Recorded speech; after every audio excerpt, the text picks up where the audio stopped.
ఎందుకంటే మీకు ఎందుకు ఇక్కడే ఉండాలంటే మీకు అందుబాటులో ఉంటుంది, ఇక్కడ సిటీ మధ్యలో ఉండాలి, మీరు రావడానికి బాగుంటుంది. నాకు ఇందాక నుంచి నా పరిస్థితి ఎలా ఉంది అంటే,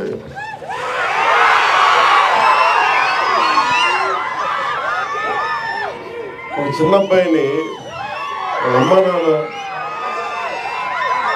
ఒక ఆట స్థలం, ఒక క్రీడా స్థలానికి తీసుకెళ్ళి కానీ, ఒక టాయ్ షాప్కి తీసుకెళ్ళి కానీ, ఒక బొమ్మల దుకాణానికి తీసుకెళ్ళి కానీ అతన్ని కూర్చోబెట్టి అలాగే అతని కంట్రోల్గా పక్కన కూర్చోబెడితే వచ్చిందేమో బొమ్మలు చూడటానికి, కొనుక్కోవడానికి. ఇవన్నీ తల్లిదండ్రులు కూర్చొని హోల్డ్ చేసి మిగతా మాట్లాడితే ఎలా ఉంటుందో నా పరిస్థితి అలా ఉంది. చుట్టుపక్కల పుస్తకాలు నేను ఎంఎస్కే విజయ్ కుమార్ గారు చిన్న కోపం కూడా ఉంది. నాకు ఇంతసేపు నాకు తెలియదు, లేదంటే ఇప్పటికే నేను ఏమంటుందని దీపం వెలిగించి వెళ్ళిపోయే మైండ్ సెట్లో ఉన్నాను నేను. అంటే ఎందుకు సరదా ఎందుకు చెప్తున్నానంటే, నాకు జీవితంలో ధైర్యం ఇచ్చింది, నాకు నిలబడే ధైర్యాన్ని ఇచ్చింది నా పుస్తకాల ధైర్యాన్ని ఇచ్చింది. నేను ఎప్పుడు ఈ సందర్భంగా నాకు ఒక పుస్తకాల షాప్ రన్ చేసే నాకంటే చాలా సూపర్ సీనియర్ అయిన రమేష్ గారని భవానీ బుక్ సెంటర్ అని రన్ చేసేవాళ్ళు నెల్లూరులో. స్కూల్ అసైన్మెంట్స్కి, సోషల్ అసైన్మెంట్స్కి వెళ్ళి ఏవో కొనుక్కుంటూ ఉండేవాడిని. అలాగే నాకు స్నేహం, ఆయన బుక్ షాప్ ఓనర్, నేనేమో 8th class ముగించుకోండి, 7th class. So అది నాకు ఏం చేసింది, ఆయన బుక్ షాప్కి వెళ్ళి నేను కూర్చొని చదవటం, అది నాకు చాలా చాలా సహాయపడింది. దానికి ముందే నేను 5వ తరగతి నుంచో మాకు ఇంట్లో కొంత పుస్తక పఠనం అలవాటు, మా అమ్మగారి వల్ల, మా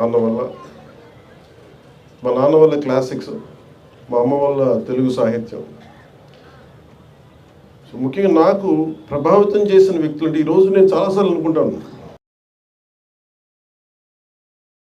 డబ్బులు 1 కోటి రూపాయలు ఇచ్చేయడానికి ఆలోచించాను, కానీ ఒక పుస్తకం ఇవ్వాలంటే చాలా ఆలోచిస్తాను.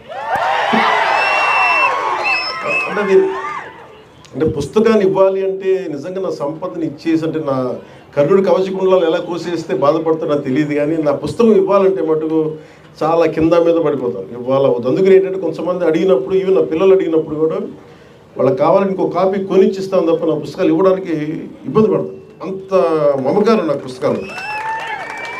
ఎందుకు ఇంత మమకారం అంటే, నా జీవితంలో ఎప్పుడు కూడా పుస్తకాలు అనేది, పుస్తక పఠనం లేకపోతే నేను ఏమైపోయేవాడిని అనిపిస్తాను. నేను ఇంటర్వ్యూని కూడా ఎందుకు మధ్యలో ఆపేశానంటే, చదువుకోలేక కాదు, మార్క్స్ తెచ్చుకోలేక కాదు, బాగా చదివేవాడిని. కానీ ఎందుకంటే నేను కోరుకుంటున్న చదువు పుస్తకాల్లో లేదు, క్లాస్ రూమ్లో లేదు. అందుకు నేను ట్యాగూర్ గారి ప్రేరణతో, అంటే రవీంద్రనాథ్ ఠాగూర్ స్కూల్కి వెళ్ళకుండా ఇంట్లోనే కూర్చొని నేర్చుకున్నారంటే, అది నేను కూడా ప్రేరణ తీసుకొని ఆయనలాగే చెట్లు, చేమలు, మొక్కలు చూస్తాం. మన దగ్గరికి అంత లగ్జరీ లేదు, పెద్ద ఉద్యానవనాలు లేవు. మాకున్న 2 రోజా మొక్కలతో కుండీలనే చూస్తాం. పుస్తకాలు పెట్టుకొని, క్లాస్ పుస్తకాలు పెట్టుకుని రోజా పువ్వులను చూస్తూ ఉండిపోయాడు. ఎట్లా ఎగ్జామ్స్ ఫెయిల్ అవుతాం కదా, ఖచ్చితంగా అలా చూస్తూ ఉంటాం. ఇట్లా చాలా ఇవన్నీ చూస్తూ నాకు బలం ఇచ్చింది. ఎందుకంటే నాకు స్వతంత్రంగా నేను నేర్చుకోగలను, నాకు అధ్యాపకులు అవసరం లేదు, నాకు ఏమి కావాలో నేను నేర్చుకోగలను. అది సైన్స్ కానీ, సోషల్ సైన్సెస్ కానీ,